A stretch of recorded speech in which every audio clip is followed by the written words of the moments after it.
اسلامی جہاد جہاد جہاد جہاد، اب نتیجہ کچھ نہیں ہوتا ہے۔ سیاسی لڑائیوں کو وطن کے لیے، قوم کے لیے، زمین و جائیداد کے لیے سیاسی لڑائیوں کو لوگوں نے جہاد کا نام دے کر کے اس جہاد کا میرے بھائیوں اس کو بدنام کیا گیا، اور یہ صرف خونی تحریکوں کا یہ شیوا ہے جو اللہ کے دین کی خدمت تو نہیں، اور پتہ نہیں کن کی یہ خدمات انجام دے رہے ہیں۔ بے گناہ معصوم لوگوں کو قتل کرنا، دہشت پھیلانا، دروازے کواڑ کھول کھول کر بوڑھوں اور بچوں کو ذبح کر دینا، یہ اسلام اس کا درس یا اس کی تعلیم نہیں دیتا ہے، اور یہ ہوا ہے اسلامی مملکت میں ہوا ہے، اور میں کیا بتاؤں، آپ سب ہم سے زیادہ بہتر جانتے ہیں۔ اور جس کو جہاد کا نام دیا گیا، بم بلاسٹنگ کرنا، لے جا کر کے امن و سکون کو بھنگ کرنا کسی ملک کے، جہاں یہ تمام سب چیزیں کیا ہیں، اور لیبل کیا لگا ہوا، جہاد کا، جماعتوں کا۔ میرے بھائیوں جہاد کیا ہے، اسلامی جہاد کس کو کہتے ہیں؟ کچھ ظالموں نے تو اس کے اندر بھی تحریفات کی اور چیگم کی طرح کھینچ تان کر اپنے مزاج کے مطابق اس کو ڈھالنے کی کوشش کی۔ یہ جہاد کیوں کر رہے ہیں، کیا وجہ ہے، اس کے جوابات دیتے ہیں۔ امت مسلمہ کے لوگوں سنو، ہوش کے ناخن لو، ہوش کے ناخن لو اور حقائق کو سمجھو۔ جذبات اور عواطف کے دلدلوں میں پھنس کر، اس کی رو میں بہہ کر اپنے دین کو، اپنی دنیا کو برباد کرنے کی کوشش مت کرو۔ اسلام اور جہاد کا نام لے کر ان خونی درندوں اور بھیڑیوں کو پہچاننے کی کوشش کرو۔ کہیں ایسا تو نہیں کہ یہ اس جہاد کا نام لے کر مسلمانوں کو رسوا اور ذلیل کرنے کے لیے عبداللہ ابن سبا یہودی اس کی خفیہ ایجنسیاں چلا رہے ہوں، اور یہ ان خفیہ ایجنسیوں کے ایجنٹ ہوں، اور ہم اس کے اعلی کار بن رہے ہوں۔ اسلام اور جہاد کی محبت میں ہم ان کے ہتھے چڑھے ہوئے ہوں۔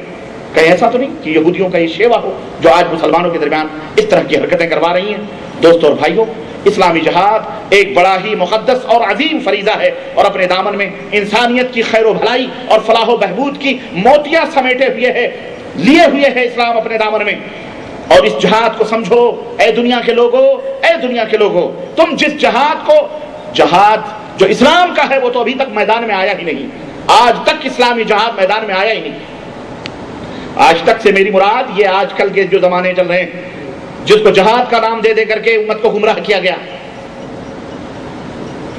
ابھی تک اسلام میدان کارزار میں نہیں اترا ہے، اس کو جہاد نہیں کہتے۔ اسلامی جہاد آج تک، اس لیے اس معنی کو سمجھو کہ اسلام نے اس جہاد کو کیوں فرض کیا گیا۔ یہ جہاد ہے کیا چیز ہے؟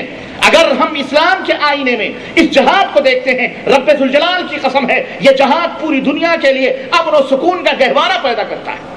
یہ جہاد دنیا کے لیے پیغامبر ہے رحمت و رافت اور شفقت کا۔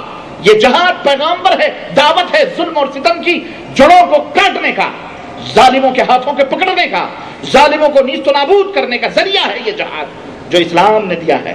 یہ نہیں کہ مظلوموں کو خود الٹے ہی چھریاں اپنے اوپر چلانے کا نام جہاد ہے، اور آپسی میں تفرقے بازیوں کا نام جہاد ہے۔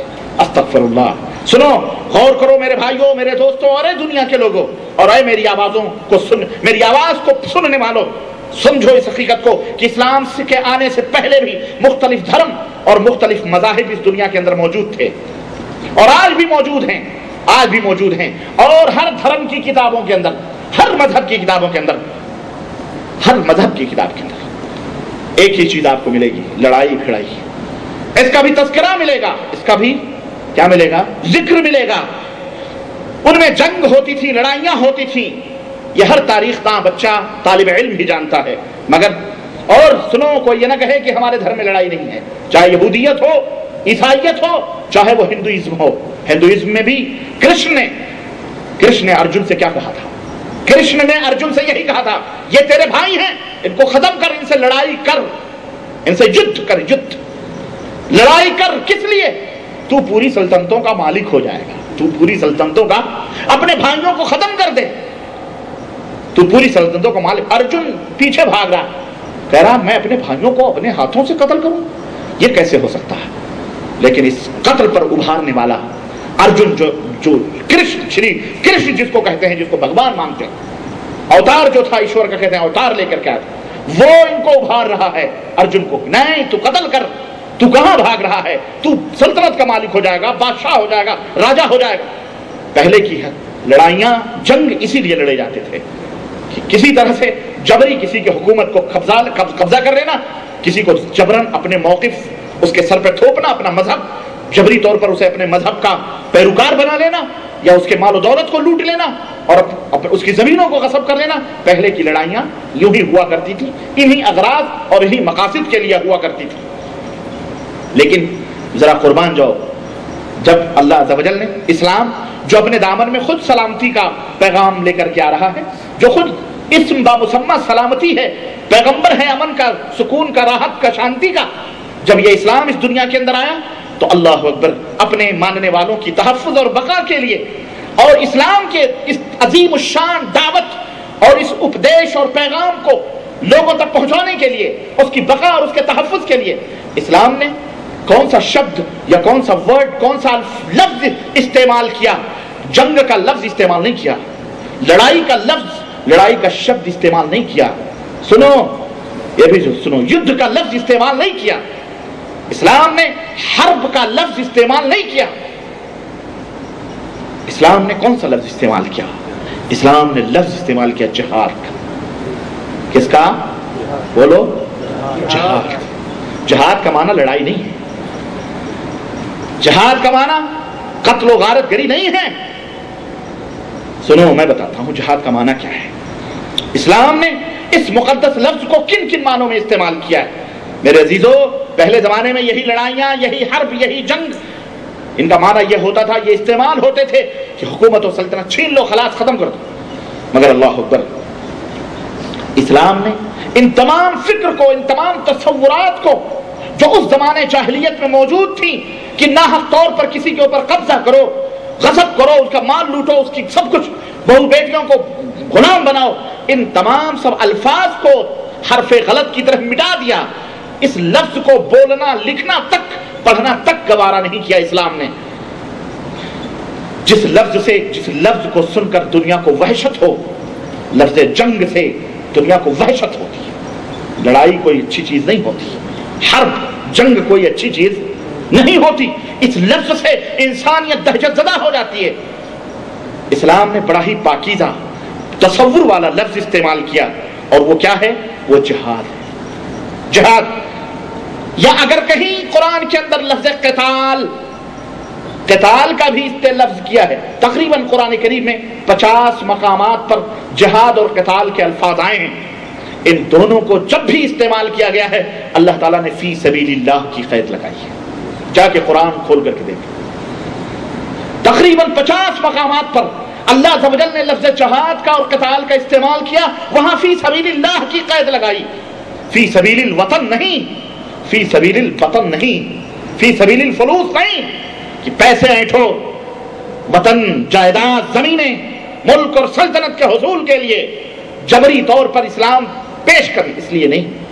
فی سبیل اللہ، فی سبیل اللہ. یہ فی سبیل اللہ کیا ہے؟ اس کی تشریح میں ابھی تھوڑی دیر میں کروں گا انشاءاللہ. فی سبیل اللہ کی قید لگائی ہے. پورے قرآن میں قتال اور جہاد کا جہاں بھی لفظ ہے فی سبیل اللہ. سیاسی لڑائیوں کو جہاد بولو. لوگوں نے الو بنایا ہوا پوری امت کو، کوئی ہے ہی نہیں. یہی بس ہوائی مجاہدین ٹھٹی کر رہے ہیں، بم پھاڑ رہے ہیں، جناب بم بلاسٹنگ ہو رہی ہے، ہو گئے. سنو، فی سبیل اللہ زمین اور جائیداد، حکومت اور سلطنت حاصل کرنے کے لیے نہیں، بلکہ فی سبیل اللہ، اللہ کی راہ میں. جہاد کا مادہ یعنی اس کا جو جس لفظ، جن عناصر یا جن میٹریلوں سے مل کر لفظ جہاد بنا ہے وہ 3 لفظ ہے، جیم ہا دال، جہد. ڈکشنری میں، لغت میں آپ اٹھا کے دیکھو اس کا معنی کیا ہے. اس کا معنی ہے بھرپور کوشش کرنا، بھرپور کوشش کرنا.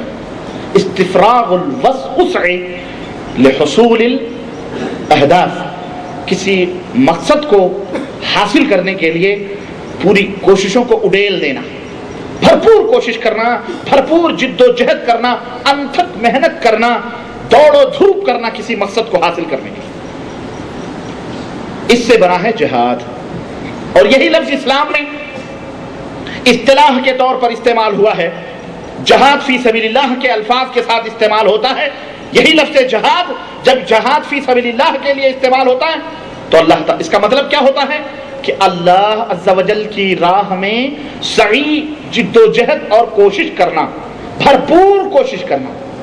جہاد فی سبیل اللہ کا مطلب کیا ہوتا ہے؟ اللہ عز و جل